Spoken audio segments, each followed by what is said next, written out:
Olá pessoal, hoje nós iremos começar o primeiro capítulo. Iremos começar aqui o Pais Feridos, Filhos Sobreviventes, da autora Maya Aigman. Nós vimos o nome dela corretamente, Maya Aigman. Lembrando que essa é a segunda parte do livro, né, que a gente está lendo. É, a segunda parte. Segunda parte do vídeo, né, que a gente fez um vídeo ontem, essa é a segunda parte. Ao contrário do que se pensa, os embasamentos da educação positiva e de como ela é um fator protetivo para o desenvolvimento da criança não são tão recentes. A literatura sobre o tema desde o final do século XIX, em obras do educador e filósofo austríaco Rudolf Steiner, quanto ao desenvolvimento infantil sob a ótica da antroposofia, assim como as obras da pedagoga e doutora italiana Maria Montessori, que remontam ao início do século XX. Essas foram tentativas primordiais para levar os adultos uma visão mais adequada sobre a infância. E embora ainda não fossem totalmente centradas nas necessidades das crianças, já traziam um contrapeso ao adultismo vigente. Na década de 1950, houve um considerável avanço na conscientização das necessidades emocionais das crianças, por meio do trabalho acadêmico do psiquiatra e psicanalista inglês John Bowlby, criador da teoria do apego. Um dos pilares da educação positiva, o que fundamenta essa teoria, é que o apego é um movimento biológico da nossa espécie e que as crianças intuitivamente desejarão se aproximar e se conectar com seus adultos cuidadores, visto que, em termos evolucionistas, isso aumenta a chance de sobrevivência dos filhotes humanos. Bowlby conclui que quanto mais seguro for o apego entre o adulto cuidador e sua criança, melhor esta poderá se desenvolver emocionalmente. Nessa época, as evidências eram mais voltadas para os benefícios emocionais, mas, algumas décadas depois, a ciência mostraria também os benefícios físicos. Se Bowlby enfatizou a importância de um apego seguro na infância, uma outra pesquisa ressaltou os danos da falta de uma relação segura da criança com os adultos cuidadores. O estudo acerca de experiências adversas na infância. Essa é uma das mais robustas pesquisas, com quase 10.000 participantes, sobre a importância de se preservar a criança e a infância, que foi publicada em 1998 pelos médicos estadunidenses Dr. Vincent Felici e Dr. Robert Anda. Os participantes foram questionados sobre 10 experiências adversas específicas vividas durante a infância: abuso físico, abuso sexual, abuso emocional, negligência física, negligência emocional, doenças mentais e um dos adultos cuidadores, pai ou mãe encarcerados, figura materna tratada com violência, abuso de drogas e divórcio. Como resultado, o estudo observou que quanto mais experiências adversas uma pessoa havia experienciado em sua infância, maiores foram as manifestações de doenças cardíacas, respiratórias e autoimunes, assim como foi notado um maior índice de abuso de drogas e suicídio. Esse é um dos estudos mais robustos que mostra como uma relação na qual faltam segurança e afeto pode lesar não só o emocional, como também o físico do ser humano. Atualmente, aliás, considera-se que essas 10 experiências adversas não são as únicas experiências que afetam negativamente o desenvolvimento da criança. Inclusive, os vastos estudos relacionados à síndrome do estresse pós-traumático dos soldados estadunidenses que voltaram da Guerra do Vietnã nos anos de 1970 ampliaram ainda mais o olhar da psicologia e da psiquiatria sobre o funcionamento do cérebro humano e de como o trauma o afeta, abrindo portas para investigar como o trauma impacta não só adultos, mas também crianças. O trabalho do Dr. Peter Levine, um dos principais especialistas em trauma do mundo, nos conduziu para uma melhor compreensão do funcionamento do trauma e de como podemos curá-lo e até em partes preveni-lo. O maior fator protetivo contra traumas é uma relação de confiança entre os adultos cuidadores primários e a criança. É isso o que torna tão necessário falar de programas de educação parental que instruam pais, mães e cuidadores quanto à indispensável importância de se construir uma relação positiva e acolhedora com as crianças. Isso pode literalmente salvar a vida de muitas crianças. Atualmente temos uma ampla e profunda base científica que sustenta os fundamentos da educação positiva, que são o apego seguro, o desenho original do ser humano, a inteligência emocional e a ciência do desenvolvimento humano, sendo que essas duas últimas são áreas formadas pelo trabalho de vários especialistas que serão citados neste livro. É válido observar que, ainda assim, há uma resistência em confiar nos resultados das pesquisas que corroboram com a educação positiva. A sociedade encoberta o adultismo estrutural, preocupando-se mais com a aprovação dos adultos do que o bem-estar das crianças. Como já foi descrito em meu primeiro livro, um dos principais motivos para o adultismo estrutural manter-se ainda enraizado em nossa sociedade é a herança emocional oriunda da pedagogia nebulosa. Diversos mitos que existem acerca da infância, como o de que o ato de dar muito colo pode deixar a criança mal acostumada, são propagadas por alguns profissionais ligados ao desenvolvimento infantil, de, de pediatras a profissionais da educação, que, embora tenham estudado sobre a infância, ainda não estão trabalhando centrados nas necessidades desse público.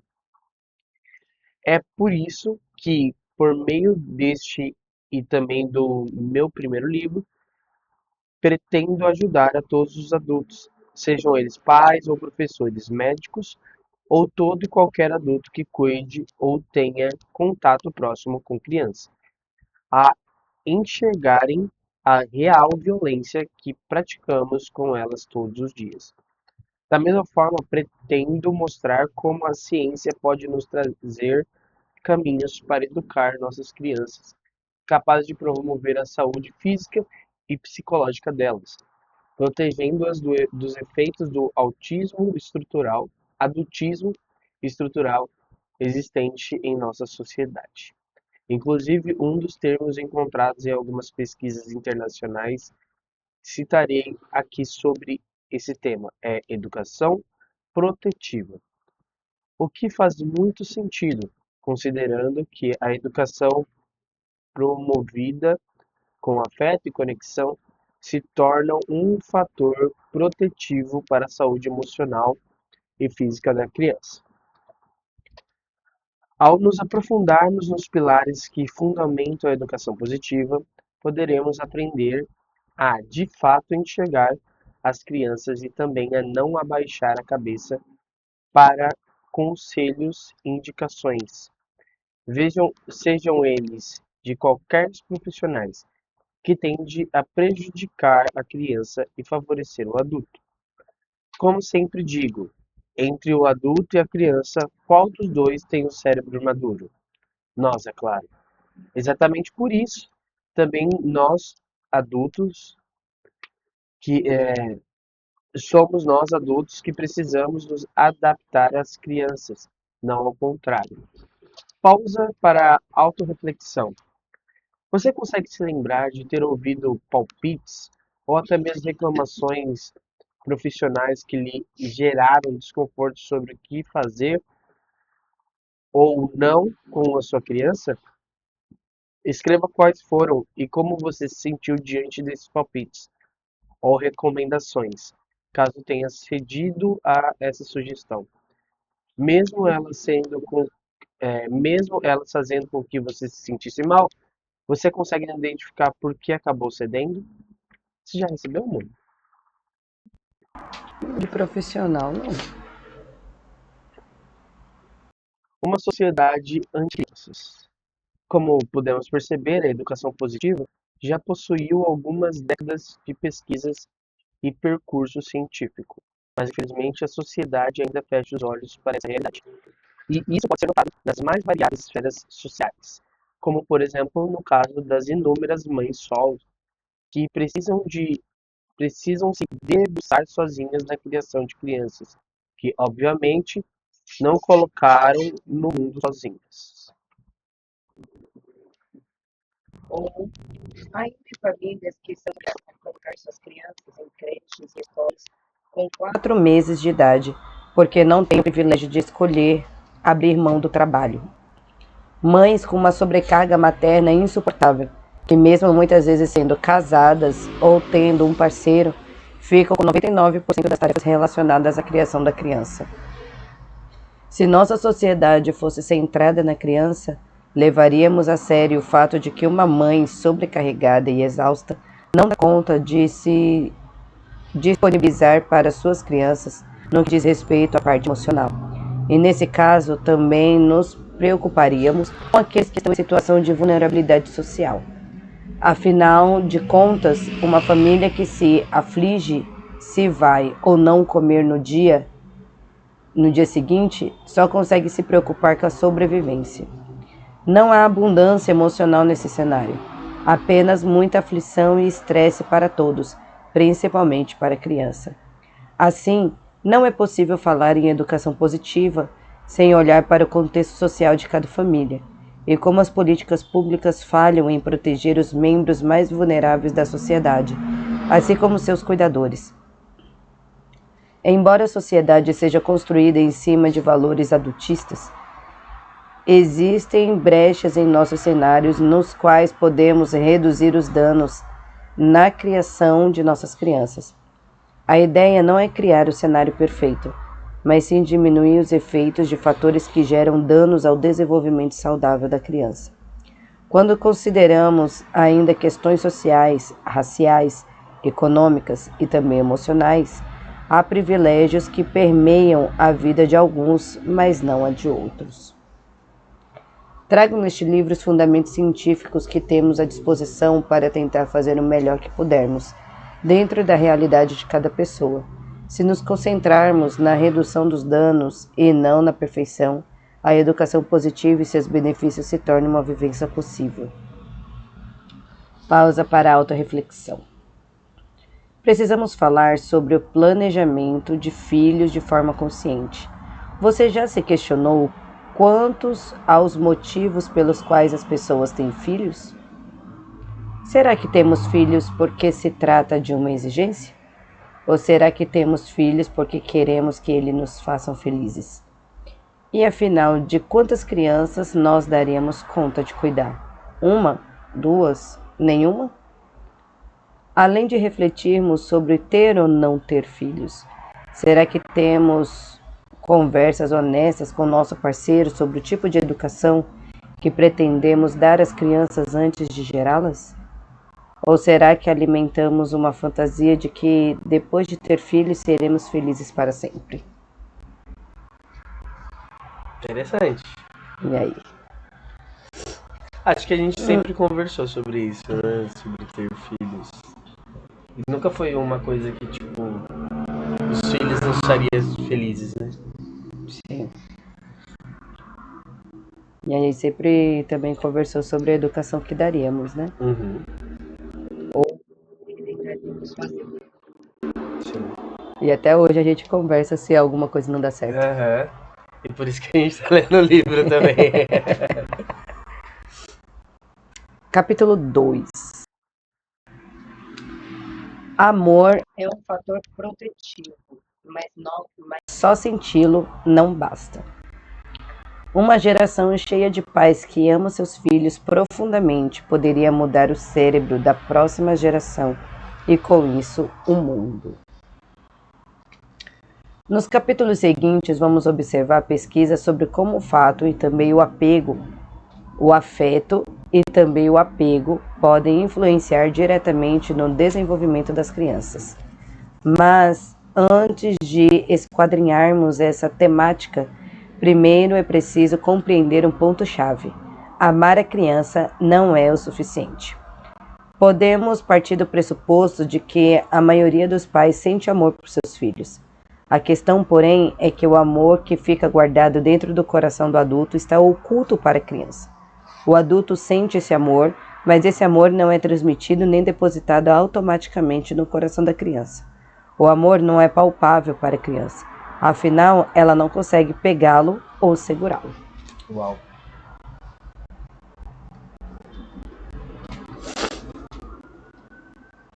Se nós adultos cuidadores ficássemos ao lado da nossa criança, parados como se fossem uma estátua, sem sequer pronunciar uma única palavra e sem nunca interagir com ela, como essa criança seria capaz de saber que ela realmente é amada por nós?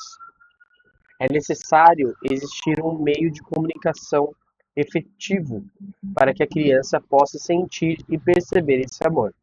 O meio de comunicação para que isso aconteça é o tratamento do adulto para com a criança. É pela maneira como a criança é tratada que ela saberá se é ou não amada. Então, queridos adultos, não basta sentir amor pela criança.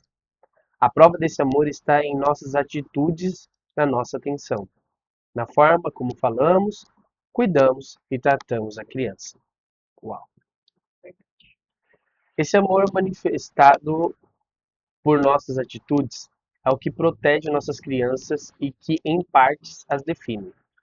Mas afinal, de que tratamento estamos falando especificamente? Eu me refiro a um tratamento que transmita amorosidade e segurança para a criança.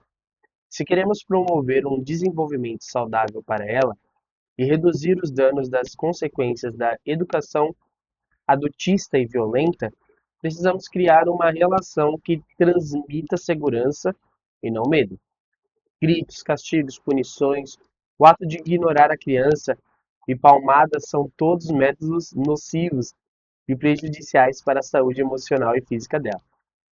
Se uma criança o tempo todo sente medo de sofrer abuso emocional ou físico, não resta energia para ela se desenvolver, só para sobreviver. Nós adultos precisamos mudar nossas visões adultistas de tirania sobre as crianças, desconstruir a ideia de que a repreensão é válida no processo de educação.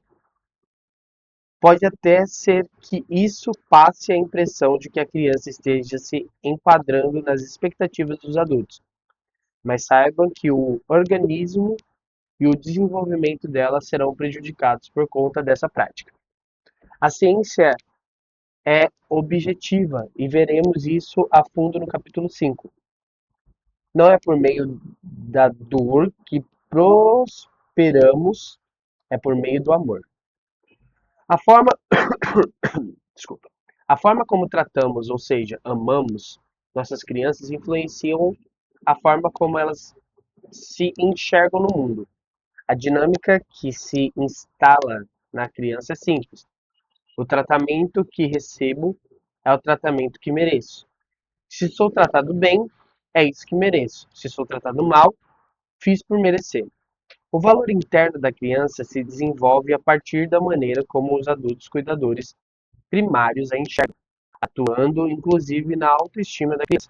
Sempre recebo dúvidas sobre autoestima nas crianças e como promovê-la. A verdade é que a forma como a criança pensa e se sente a respeito de si mesma é o resultado direto da forma como ela é vista e tratada pelos adultos. Então, se desejamos que uma criança cresça autoconfiante com autoestima, a resposta é simples, ao mesmo tempo complicada. Ame-a para além de seus comportamentos e desafios. Lembre-se, uma criança é fácil. É muito conveniente e confortável. Nosso amor decide transcender os momentos difíceis da relação com eles. Adultocentrismo. A questão é que estamos todos inseridos em uma sociedade centrada na necessidade dos adultos. Por consequência, a educação que damos às crianças também é centrada na expectativa dos adultos. A criança em um comportamento de no adulto, temos uma inversão de papéis. Nós precisamos que o nosso controlando e restringindo a criança. Embora entre a criança, quem tem o cérebro adulto seja justamente o adulto. Ainda assim, exigimos que a criança compreenda as nossas expectativas, em vez de tentarmos entender as necessidades não atendidas da criança. Vou usar um simples exemplo como forma de ilustrar tal fato. Se uma criança pequena fica bola dentro de casa e nós sentimos que essa atividade é inadequada para o ambiente interno, porque a bola pode acabar acertando e quebrando algo, nesse caso, então, nós queremos convencer a criança com com toda a nossa batalhão de argumentos quanto a por que ela não pode chutar a bola dentro de casa, no lugar de pensar em uma alternativa. Afinal, nosso cérebro não serve para isso. Tal qual oferecer algo macio a criança possa estar no lugar. É como queremos. É como queremos que a criança aceite e compreenda nossos argumentos. E estamos, inclusive, dispostos a forçá-la a isso por meio de castigos, porque aprendemos nessa sociedade adultista que é a criança, nosso filhote, quem precisa se adaptar ao adulto e não o contrário. E tem mais. Quando a criança não aceita nossos argumentos, nos sentimos afrontados por ela e acabamos entrando em uma disputa de poder para provar quem é que manda aqui. A verdade é que a criança não está interessada em uma disputa de poder. Ela só quer chutar a bola. A criança não quer tirar o espaço do adulto. Ela quer saber onde está o espaço dela. Nesse momento, taxamos a criança de difícil, de birrenta, de desobediente, sendo que quem realmente está sendo difícil somos nós. Cobramos que crianças pequenas consigam ficar quietas em uma fila. Levante a mão o adulto que nunca reclamou de ficar preso no trânsito. Que não reclamem da roupa que escolhemos para elas. Quantas vezes já nos olhamos no espelho e decidimos trocar a roupa 1, 2, 3 vezes, simplesmente porque não estávamos satisfeitos. E que não chorem. Mas quando nossos melhores amigos ligam, paramos tudo o que estamos fazendo para acolhê-los. Exigimos comportamento das crianças que muitas vezes nem nós mesmos temos. É importante refletirmos a respeito do nosso tratamento em relação à criança. Porque quando lidamos com crianças com base nas expectativas adultistas,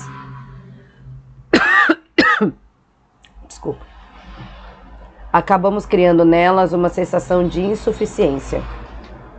Não sou bom o suficiente porque não soube esperar na fila, porque reclamei da roupa, porque chorei.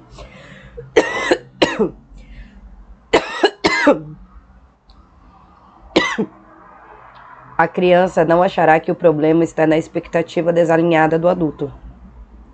Ela acreditará que o problema é ela. Isso gera estresse e faz com que ela esteja constantemente na busca de um funcionamento que agrade a seus pais ou aos adultos cuidadores primários. Consegue entender como o tratamento que damos a ela se torna a forma como ela se vê? Esse é o tipo de tratamento que queremos evitar, pois é um dos fatores que mina a construção de uma relação de segurança para com a criança. A repressão gera um estresse interminável, que influencia diretamente o desenvolvimento da saúde emocional e física dela. É com informação embasada em mãos, podemos fazer diferente, aprender a amar e a tratar as crianças de forma que as fortaleça, em vez de enfraquecê-las. Pausa para autorreflexão.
surgem quando sua criança tem um comportamento diferente do esperado? E quais são as sensações físicas que você sente? Por exemplo, tensão em alguma parte do corpo, aceleração dos batimentos cardíacos, etc. Como você se sente como pai, mãe, professor diante desse comportamento? Interessante. Como você se sente? Depende. É desregulada. Quero sugerir algumas alternativas de como podemos lidar com as três situações citadas anteriormente: a fila, a roupa e o choro. Em contexto, assim como em contextos assim, nossa fala pode soar como algo: é difícil ficar aqui na fila esperando, não é? Na verdade, eu também não gosto muito de esperar. Será que podemos pensar em uma brincadeira que dá para fazermos aqui para ajudar o tempo a passar? Ou então podemos nos precaver e levar pequenos brinquedos e a criança possa usar para se entreter enquanto espera. Quando falo algo assim para a criança, a mensagem que passo para ela é a de que está tudo bem ela se sentir desconfortável ou frustrada, que o que a compreendo e que continuo emocionalmente disponível para ela. Não estou ameaçando me desconectar dela para ter esse tipo de comportamento. Não estou ameaçando me desconectar dela por ter esse tipo de comportamento. Sou um adulto que gera previsibilidade e disponibilidade emocional. Esse tipo de interação comunica à criança que o que ela sente nos é importante e esse tratamento, consequentemente, confirmará o quanto ela é importante como pessoa. Parece que você, parece que você não gostou nada dessa roupa, hein?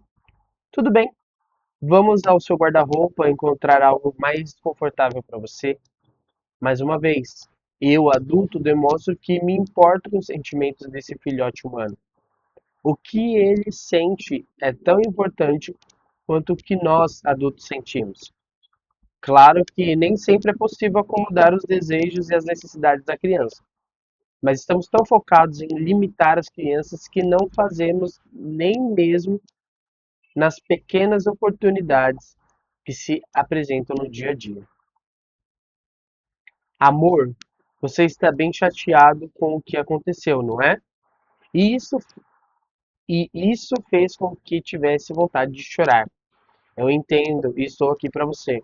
Quero meu colo para chorar tudo o que precisa. Nossas palavras, nossas palavras expressam nossa intenção. Ao falarmos dessa forma, declaramos que continuamos nos importando com o que ela sente e expressa. Somos um porto seguro.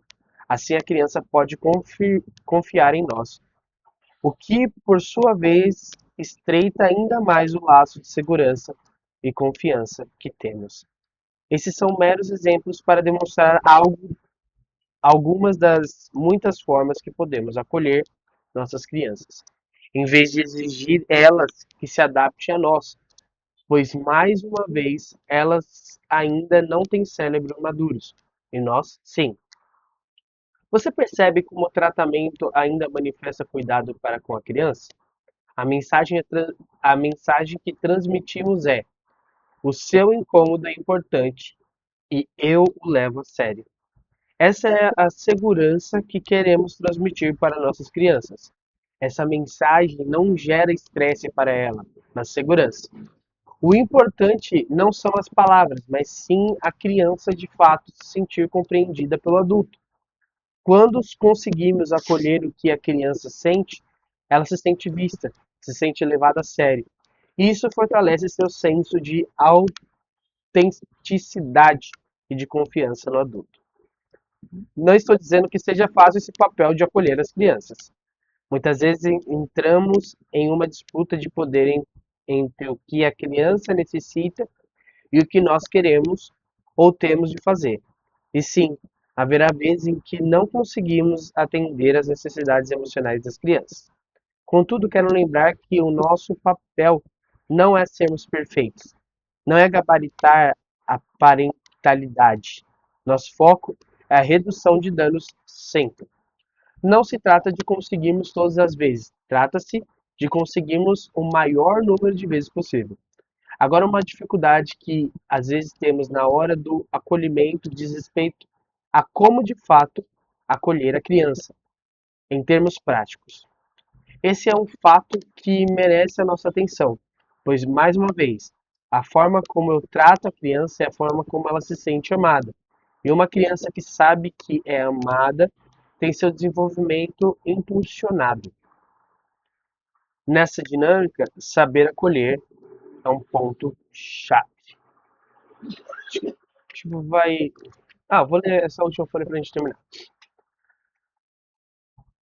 A criança que não.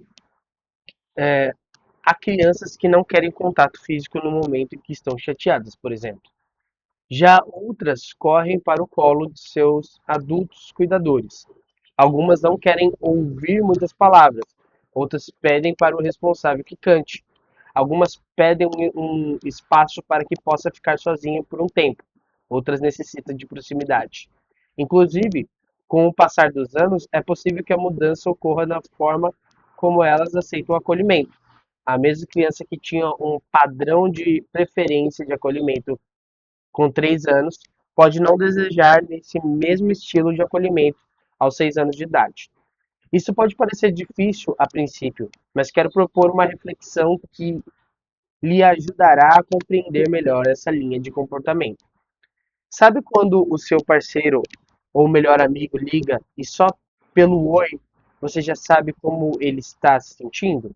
É exatamente esse nível de intimidade que precisamos desenvolver com nossas crianças, para podermos saber exatamente como elas desejam ser acolhidas. Muito legal. O que você achou?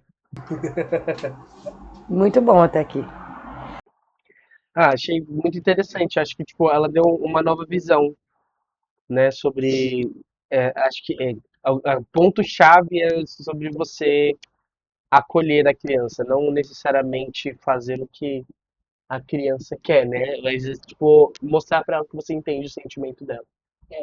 E às vezes isso é difícil. Tipo, com a nossa cabeça, muitas vezes a gente quer que a criança faça do jeito que a gente quer. E não do jeito que, tipo, a gente olhar pra criança com o sentimento da criança, né? É o, A criança. é o que ela falou, né? A gente está acostumado a adultizar a criança, né? Achar que a criança ela já sabe o que ela está fazendo, que ela está fazendo aquilo dali. Tanto, tanto que as pessoas olham assim para as crianças e falam assim, ah, tá vendo como ela é ciumenta, ou como a criança é não sei o quê. As pessoas colocam, tipo, defeitos de adultos, né? Dentro da criança, né? Eu acho que isso que pega muitas das vezes, né? A maioria dos adultos colocam isso dentro das crianças, como se as crianças fizessem as coisas porque elas querem. E não entende que ela não tem. Não é madura, Sim. né? Que é uma criança, na verdade. Que ela tá só refletindo o que a gente. E que ela ainda tá aprendendo a lidar com os sentimentos, ainda tá aprendendo a lidar com as emoções. Coisa que a gente já deveria saber, né? Como lidar para ensinar a criança, e muitas vezes a gente adulto não sabe lidar com as nossas emoções. É isso, quando ela tava falando sobre cérebro maduro, eu pensei nisso também. Eu falei assim, muitas das vezes a gente não é maduro, na verdade, né? É porque assim, pela ciência, o nosso cérebro ele fica maduro, né, com uma certa idade. Então, acho que é isso, nesse ponto que ela pega, né, que a gente é maduro. Só que muitas vezes na nossa criação a gente também não teve acolhimento. Eu acho que tipo, Aí vai passando de geração em geração. E muitas vezes a gente não sabe como fazer para acolher a criança naquele momento, sendo que a gente também não teve. Né? Então muitas vezes a gente não sabe como fazer. Tem alguns que vão perpetuar o que passou, né? Tem alguns que vão perpetuar a educação que teve. Teve outros tem outros que vão mudar, né? Se não foi acolhido, se não foi visto, ou se não foi ouvido, ela vai passar a ouvir, né? A acolher e a falar de uma forma diferente, né? Tem pessoas que vão só perpetuar aquilo que aprendeu. Então, depende muito da experiência de cada um. Boa. Nossa pequena acabou de acordar, então, gente, até o próximo vídeo, tá? Até amanhã. Amanhã a gente vai começar a parte 3 do livro Pais Feridos, Filhos Sobreviventes. Muito bom! Acho que tem tipo, coisas muito legais pra gente conversar e ver. No final de tudo isso, eu acho, amor, que esse livro vai dar pelo menos uma semana. Ó, a gente tá na segunda sessão, a gente tá quase no meio já.